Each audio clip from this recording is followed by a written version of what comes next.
Kundi la vijana kutoka kaunti zote 6 za Pwani wamejitokeza kuwataka wanasiasa kuwaweka katika mstari wa mbele na kutambua maoni yao wakati wa kufanya uamuzi wa kisiasa au hata maendeleo. Wakizungumza eneo la Nyali, kaunti Mombasa, vijana hao wametaka serikali kuwafikia vijana wengi kupitia mradi wa Nyota ili kuwafaa kibiashara. Nasema fedha hizo zinafaa kuangazia matakwa ya vijana wala sio kuendeleza masuala ya kisiasa.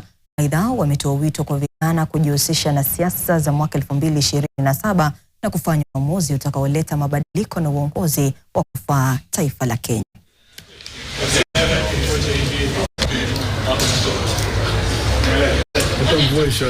Wacha wale viongozi ambao wameanza huu mchakato wa kuleta watu pamoja, na sisi kama vijana tuweze kuhusika katika huo mchakato. Tuje tuitwe, tulete zile shida na yale maoni na mapendekezo. Tunataka tuhusishwe katika masuala ya maendeleo. Tunataka tuhusishwe katika mambo ya kujenga sera. Tusiwe watu ama wafuasi katika masuala ya siasa.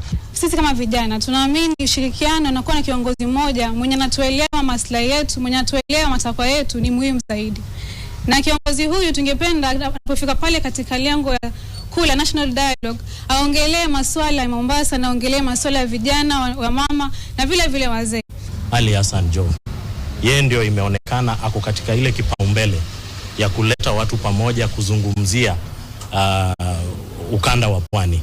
Ndio maana tunasema tunaamini kwamba sisi vijana na yale mambo yenye yanatusumbua tukiketi chini pamoja na yeye, wakati atakuwa anafanya mazungumzo yake pale mbele, ataunganisha mpaka maoni yetu kama vijana.